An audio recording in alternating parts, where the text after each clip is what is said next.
admettons, quand j'étais à Madrid, mon grand frère, même père à son âme, aujourd'hui n'est plus là. C'est lui qui prend une lettre, c'est lui qui envoie une lettre à mon club respectif où je gagne de l'argent pour pouvoir nourrir mon pays, pour pouvoir nourrir les gens qui travaillent chez moi. Lui, il envoie une lettre officielle de la part de famille d'Adebayor en disant de ne pas me garder, de résilier mon contrat. Franchement, pour moi, jusqu'à présent, je suis arrivé le matin à l'entraînement au Real de Madrid, dans le vestiaire, où j'écoutais la musique. On me dit, il y a Florentino Pérez qui veut te voir. Le président du club. C'est bizarre ça. Bon, je monte en haut, il me montre la lettre. Je voulais parler, mais je n'ai pas pu parler. Tout ce que j'ai vu, c'est l'âme qui coulait. Parce que je me suis dit, si mon frère, même père, même mère, on dit le sang est plus fort que l'eau, ça c'est vrai. Mais si mon frère, même père, même mère me fait ça, c'est que je suis en danger. Donc c'était très difficile. Et après ça, je me suis dit, bon écoute, c'est l'histoire de la famille, ils ne sont pas contents de toi, mais ça peut arriver. Ça peut arriver. Bon, j'ai oublié l'affaire. 2-3 ans après, ma mère va faire des interviews à Accra. Comme quoi je vais chasser de la maison. Comment un individu peut chasser sa maman de sa maison alors que j'ai construit 3 maisons pour 3 amis à moi. Donc ça c'est quelque chose que je ne peux pas faire. C'est quasi impossible de dire que j'ai chassé ma maman de ma maison. Pourquoi faire? Pour qu'elle aille où? Et depuis le jour-là, j'étais en colère contre la famille.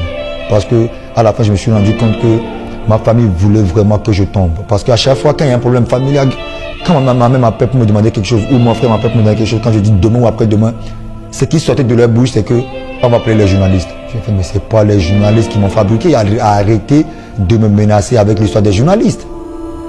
Combien de journalistes ont construit des maisons pour leur maman? J'en sais rien. Combien de journalistes ont acheté des voitures pour leurs soeurs et frères? J'en sais rien. Aujourd'hui, c'est vrai que j'ai tant de voitures, mais j'ai acheté des voitures pour tout le monde dans ma famille. J'ai construit une maison pour tout le monde dans ma famille. Donc, arrêtez de me menacer avec des journalistes parce que ce n'est pas eux qui m'ont fabriqué. Je me suis fabriqué tout seul. Et quelles étaient les raisons? La famille a dit que je m'occupe pas bien de eux jusqu'au point où ma famille m'a demandé de leur donner du salaire, pas moi. Ça, on peut comprendre, il n'y a pas de problème. C'est comme si tu envoies de l'argent pour manger à ton frère ou ta soeur. Il n'y a même pas de problème. Mais là, ce que je n'ai pas compris, c'est que ma famille me dit, il y a un frère qui me dit, je vais habiter à Paris sur les champs, loue-moi un appartement. Et en plus de l'appartement, tu me payes le loyer. À l'époque, je parle de l'époque où je donnais peut-être une petite somme à ma maman, qui est déjà au-dessus de tous les ministres au Togo, comme salaire, c'est-à-dire tous les mois. Elle a besoin de rien. Et elle ne paye pas l'électricité, elle ne paye pas le chauffeur, elle ne paye pas la nourriture. Parce que j'avais signé un contrat avec un gars qui livre tout ce qui est nourriture à la maison. Du riz, huile, tomate, tout à la maison, tous les mois. Et ma maman avait salaire, c'est-à-dire après le chef de l'État, c'est maman qu'on voit en premier, qu'on parle des salaires normaux. Mais maman m'a dit non, elle n'était pas contente. Et ma maman, je peux vous parler d'il y a 10 ans, ma maman voulait 15 000 euros par mois en Afrique. C'est là où je lui ai dit, maman, si quelqu'un me donne moins 15 000 euros par mois pour rester en Afrique, je resterai là. Si pour rester à la maison, je fais rien, j'ai une voiture, je ne paie pas de l'essence, je ne paie pas le chauffeur, je ne paie pas l'électricité, je ne paie pas eau. Qu'est-ce que j'allais faire dans le froid? On a mal à l'orteil, dans le froid, on a le nez qui coule, on transpire comme on souffre, on est blessé, en torse, on risque nos vies. Mais je ne peux pas te payer ça, c'est impossible. Et voilà d'où tout a commencé. Et c'était la guerre. Bon, heureusement que je l'ai fait venir chez moi, ma mère, chez moi en 2008, à Londres, où j'ai payé tous ses soins. Elle a fait la révision, comme vous le savez, écoute, elle a fait tous les hôpitaux de Londres.